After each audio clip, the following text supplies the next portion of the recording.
This is a reading from the Notebooks by Marie Valtorta, 1944, November the 14th.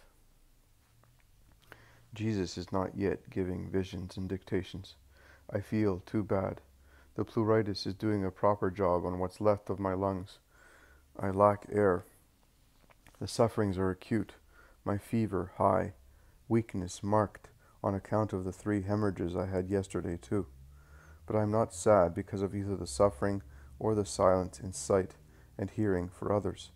I am sad because I would like to be in my house and with you near, you being Father Migliorini. If you were also present, I would not wish for anything else. I say also because I have a nurse who could not be improved upon and who never leaves me in the saddest hours, my Jesus. Watched over by him, I fall asleep, and at the touch of his caress, I reawaken. Oh, I am not alone. No, he did not want me to feel the abandonment by my relatives, and he has taken their place entirely, filling every void with himself. He knows what kind of heart poor Maria has. If I did not have this heart, I could not be what I am, and he also knows that, though he is my all, I still need to give and receive affection, a lot of affection, and that I suffer when affection is torn away. And he knows that I cannot suffer more than I am suffering, for I would remain crushed. And he then augments his acts of tenderness to the point of gestures of human foresight. What brief but illuminating teaching in intimate conversations. This morning he said to me, "You shall give the 12th sheaf of pages to the one who asked you for them. But perhaps Father Migliorini doesn't want me to." "I want you to," he said. "I want you to." I said on September 24th, they should be given with knowledge and measure to those deserving them, and especially to communities requesting them for their good. In a community, not all are the same, but those few who are suitable are benefited by them, and since the flame gives out warmth, the others, too, improve indirectly, even if they are kept in the dark about dictations, which they would not accept as they should be accepted, supernaturally. Father Tozzi and Father Fantoni, they were 2 priests in the Order of the Servants of Mary, deserved to read them. He said exactly that, first Tozzi and then Fantoni. They are well-formed priests, and still belong to the old school. There were also arid priests in the past. There have always been, but those who are formed now, they are my sorrow. You shall say all of this to Father Migliorini. Do they cause you a lot of pain, Jesus? A lot. More than the blows of the scourge, the memory of which in its atrocity is still sharp in me. The blows of flagellation have been compared to the sins of sensuality. Yes, these too hurt me a lot, but idolatrous, impure, atheistic priests are heavy scourges with hooks. They sever with their blows and lacerate with their hooks. Idolatrous, Lord? Impure? Atheistic?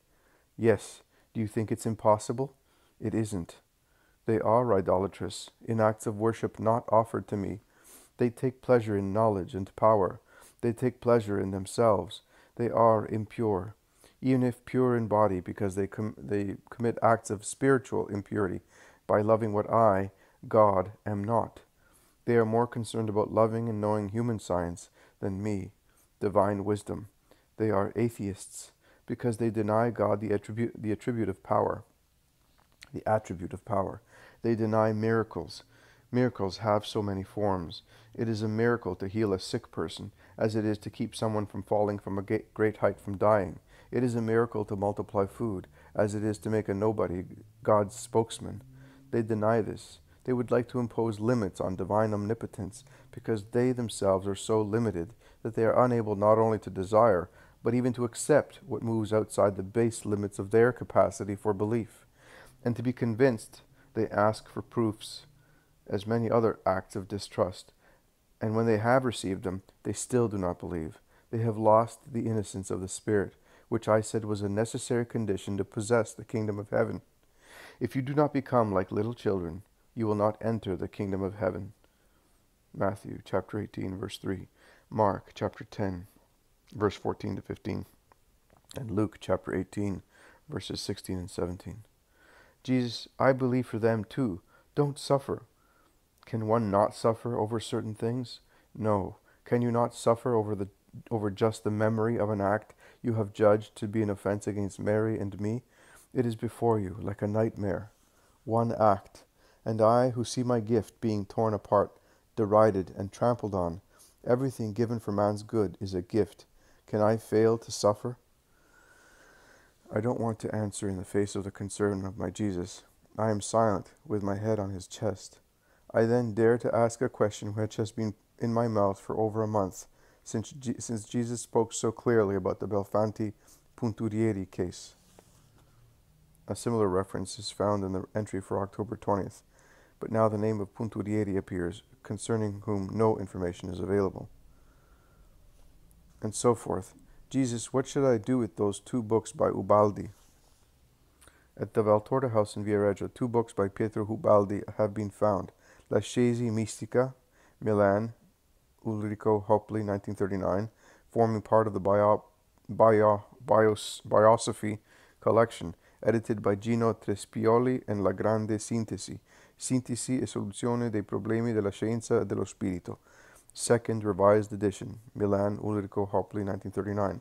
On the title page of the latter, Maria Valtorta wrote, "This book and Ascesi," that is the former one, "were sent by my cousin Giuseppe Belfanti, cousin of the writer's mother, hoping to win me over to his side when he was still a spiritist. Shall I burn them or give them to Father Migliorini? Anyway, as you know, since you became my teacher, I no longer read anything at all. What is good and sacred, so as not to be influenced, and what is worldly and less good, so as not to be profaned. They have been there for 2 years, and I haven't touched them, and they even cause me disgust now. Shall I burn them? No. Keep them. We must now continue to illustrate the gospel for this poor Catholic world, which is no longer able to see the gospel as the heavenly pearl of all sacred culture, the indispensable, unsurpassable pearl. But later, I shall perhaps ask you for the effort to confute those books filled with error. I alone can do so. Oh, Jesus, but when will you take me with you then? Jesus smiles, caresses, and is silent. Will you leave me on earth so much longer then? And do you think that the world for its own good will accept your gift, made to the detriment of your poor Maria? The world will not appreciate the gift, it is true. Speaking in human terms, I don't know if it's worthwhile to give it. But I said, perhaps. But you know everything. And I say what I want to. Be still. Don't think about it. Do not desire anything but one thing, to do what Jesus wants. And then tell me, are you very far from what you would have in heaven? What is paradise? The possession and knowledge of God, though you are still in the flesh. Don't you now possess and know me in such a broad way that it is close to the possession and knowledge of me, which those who are spirits have? I adapt possession and knowledge to your human condition, so as not to burn you to ashes, to safeguard you. But you have me. You can, then, remain a little longer here below and serve me. And now that's enough. Do you see that you can't take any more? Rest. I am with you and shall not leave you. Let us give each other the greeting of peace. One more, replied Jesus, and then I'll keep still. I would say that the book Father Fantoni brought me really comes from you, though it has another, simpler style, and manifests an error when it speaks about pestilence. Is it yours? Yes, it is my word. I adapt the style to the capacity of the one receiving, but the teaching is that. And pestilence? And the curious? Do you want that too? Isn't the plague of this war enough for you? Come on, keep still, obey, otherwise I will go away. But he smiles and remains. You can well imagine how quickly I stopped.